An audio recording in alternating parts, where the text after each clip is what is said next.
Open your Cloudflare account and select the domain that you want to set up a business email account. Click Email on the left. As you can see, this is free. An email will be delivered to your preferred mailbox. All you need is a domain with Cloudflare and a personal email account. I'll show you how to set this up with Gmail account and show you how to respond from it without paying for Google Workspace. So let's get started. Enter the email address that you want to create, then enter the destination. This can be your Outlook.com account, or in this case, our Gmail account.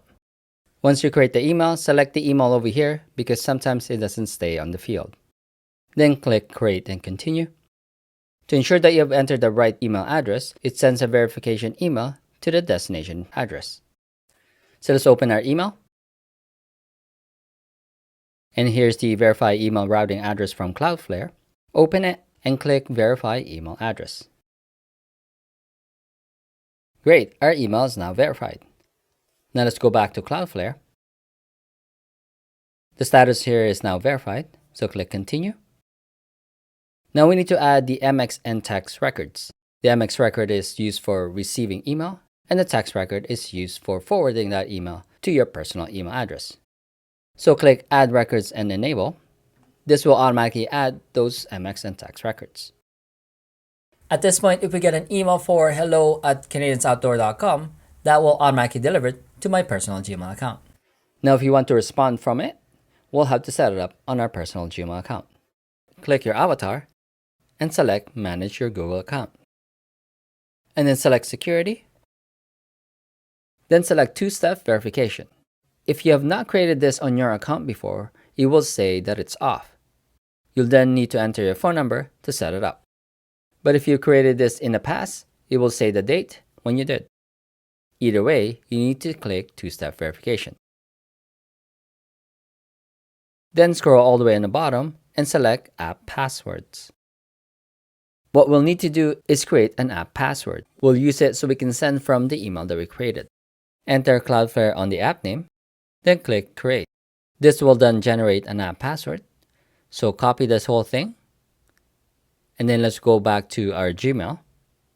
You can click Done on this if you want. As you can see, there's a security alert that you created an app password. Now let's go to our Gmail settings. Look for Accounts and Import. Select Add another email address. Then enter the name that you want, and then enter the Cloudflare email address that we created. Then uncheck Treat as an alias, and then click the next step. For SMTP server, you want to type in smtp.gmail.com. For username, enter your Gmail address. And then for password, this is where you want to enter the app password that we created. And then leave secure connection using TLS, and then click Add Account. This will then send an email confirmation to your Gmail address. So close this window, and then open your email, and you should see the confirmation email. Then click the link to confirm, then confirm again, and then that's it. So let's test this. I'm going to open one of my Gmail account, then compose an email. If you were able to follow along easily, let me know by clicking the like button.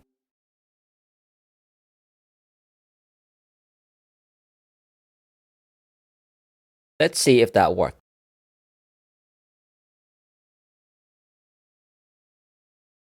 If you can't find the email, check your spam folder. If it's there, open it and click Report Not Spam. I find that the first few emails will go to spam. So always check the folder. Most emails do end up in the inbox folder. If we open this email and reply from it, it's currently default to my personal Gmail. But you can click the drop down. You should be able to select the email that you created and then reply from it. To speed up that process, go to your email settings and then see all settings. Then go to Accounts and Import, and you should see when replying to a message, check reply from the same address as the message was sent to. You can also make it a default if that's the main thing that you'll be using for this email. We can also create filters on these emails. So click Filters and Block Address. Then select Create a New Filter. Under the to, type in the email address that you created. And then select Create Filter. Then click Apply the label. And then choose Label. And then create a new label. Enter the label that you want. And then click Create. Then the last thing is click Create Filter. What this would do is put a label on every email that's coming from our business email address. This way we can easily identify it from our personal emails. So if we do one more test,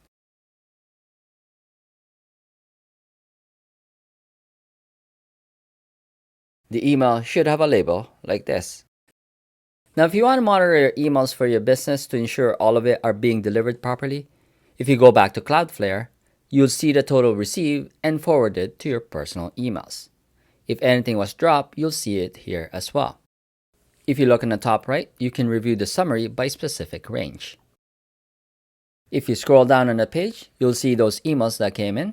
So these info is helpful if you're expecting emails and want to know if you're actually getting them. Now scroll all the way on top and select Routing Rules. Then you'll see Catch-all Address. This is currently disabled, which means that any emails sent to our domain that we have not created will not be delivered to you.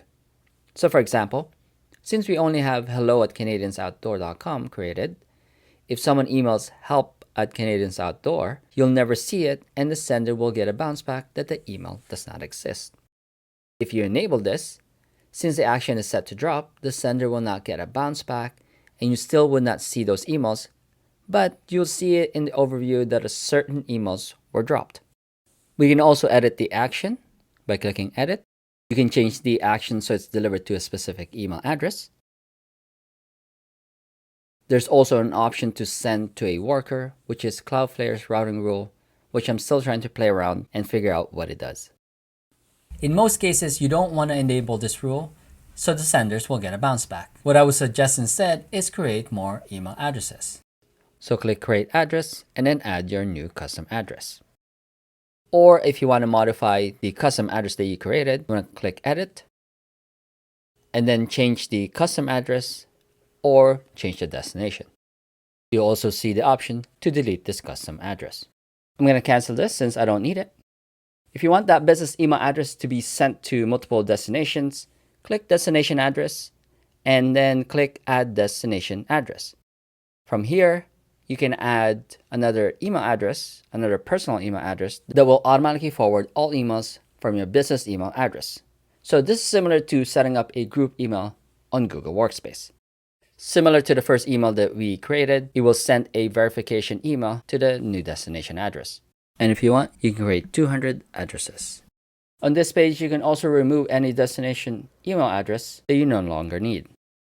There's Email Workers tab, which are custom scripts that you can apply to each email.